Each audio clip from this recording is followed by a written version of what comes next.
Il n'y a plus assez d'argent? Bah on n'a qu'à prendre sur l'hôpital public. C'est la crise? Bah on arrête de financer la justice et puis on continue de fermer les écoles. Il n'y a plus assez d'argent? Bah réduisons encore le service public. Toujours et encore le service public. On a vraiment envie de vivre dans une société comme ça? À Tours, il y a 204 lits pour des hospitalisations en psychiatrie. Ils veulent encore en supprimer 80.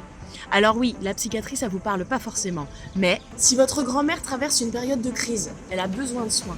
Si vous ou quelqu'un de votre connaissance tombe en dépression, bah si ça arrive à tout le monde, vous avez besoin de soins. Si quelqu'un se fait diagnostiquer bipolaire, schizophrène, il a besoin de soins. L'année dernière, une jeune femme est restée 14 heures attachée sur un brancard par manque de lit d'hospitalisation.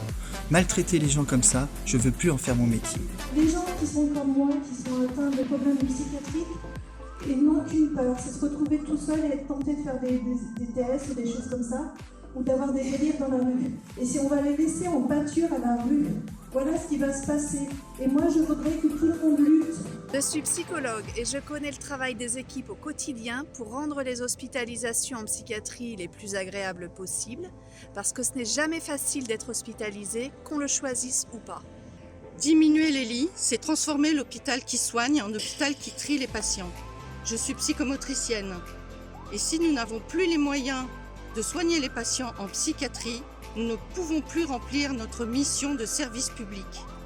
Nous disons non au saccage du service public. Non à la suppression des services de qualité.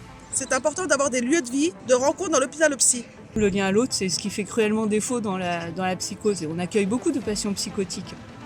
Donc il faut pouvoir prendre le temps aussi pour écouter celui qui a besoin de temps pour dire sa souffrance. Les choses sortent pas comme ça.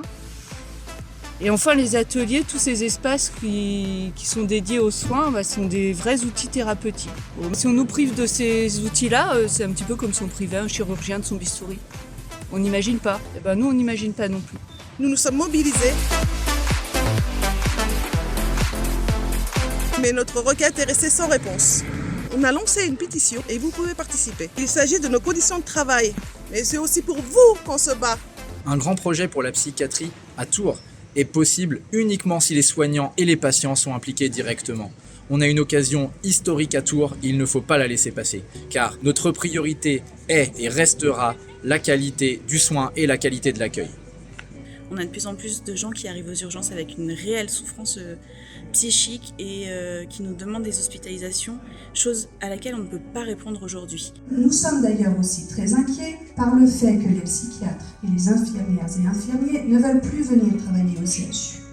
N'est-il pas temps d'interroger les conditions de travail et d'accueil de ces patients qui sont telles que de moins en moins de professionnels sont prêts à nous rejoindre à l'hôpital?